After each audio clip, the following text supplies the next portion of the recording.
വന്ന അന്ന് മുതൽ വിചാരിക്കുന്ന എല്ലാരെയും വിളിച്ച ഒരു ട്രീറ്റ് തരണം. ഇന്നാണ് കറക്റ്റ് ആയിട്ടൊരു അവസരം കിട്ടിയത്.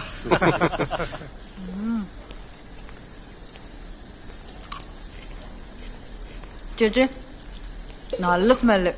പോർക്കായിരിക്കോ? ഒരു റൗണ്ട് നോക്കിയിട്ടെന്നാലോ? കാലത്ത് എന്തിനോ തല്ലിക്കൊന്ന് കൊണ്ടുപോകുന്നുണ്ടായിരുന്നു. എന്തോ മരപ്പെട്ടിയോ ഓടുമ്പോ അങ്ങനെ എന്തോ. ഇനി അത് വല്ലതും ആയിരിക്കോ? എന്റെ അജ്മൽക്ക് അങ്ങനത്തെ സാധനങ്ങളൊന്നും കഴിക്കൂല.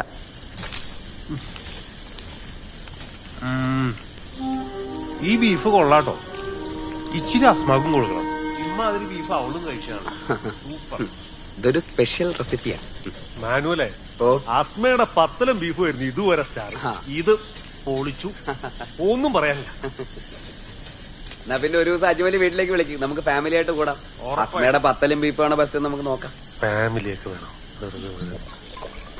അല്ല, നിന്റെ കൊച്ചിന്റെ ബർത്ത്ഡേ ഈ മാസം അവസാനം കണ്ടല്ലേ?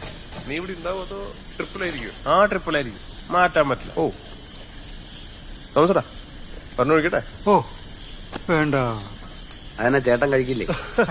ഉവ്വേ, അയാൾ ഒരു 3 എണ്ണം കീറിയിട്ടായിരിക്കും വന്നേണത്. ഒറ്റയ്ക്ക് വീട്ടിൽ മേടിച്ചു വെച്ചിരുന്ന അടിയല്ലേ? ഇല്ലടോ, മണക്കാട് പള്ളിയിൽ പോയ അന്ന് മോന് നിർത്തിയതാ ബീഫ്. വന്ന് തന്റെ വലിഞ്ഞ കഥ. തന്റെ വലിവൊന്നും മാറാൻ പോയി. താൻ ഉടുക്കത്തെ കുടിയല്ലേ? കുടിച്ചാ വരുന്നത് വാളാണ് പോപ്പേ, വലിവല്ല. ഇവൻ തോമസ് ചേട്ടാ വലിവിന് ഉടുമ്പറച്ചി ബെസ്റ്റാന്ന് കേട്ടിട്ടുണ്ട്. അതിന് ഉടുമ്പടിച്ച് ഇവിടെ എവിടെ കിട്ടാനാ? ശരി മോനെ മാനുവലെ, അലോപ്പതി മുതൽ യുനാനി വരെ സകലതും ഞാൻ ചികിത്സിച്ചതാ. എന്നിട്ട് എന്തുണ്ടായി? പണക്കാട് പള്ളിയിൽ പോയി പ്രാർത്ഥന കൂടിയിൽ പിന്നെ നല്ല മാറ്റമുണ്ട്. ആണല്ലേ? ഇപ്പോ എല്ലാ ചൊവ്വാഴ്ചയും ഞാനും സിസിലിയും കൂടി മുടങ്ങാതെ പോകും. എനിക്കൊന്ന് പോണം, അമ്മച്ചിക്ക് വേണ്ടി ഒന്ന് പ്രാർത്ഥിക്കാം. എന്നാൽ അടുത്ത ചൊവ്വാഴ്ച ഞങ്ങളിവിടെ പോരെ? എന്നാ ഞാനും വരാം. മോൻ കഴിക്കുന്നില്ലേ? ഓ ഇല്ല, എനിക്ക് നോമ്പാ. നിങ്ങൾ കഴിക്കും.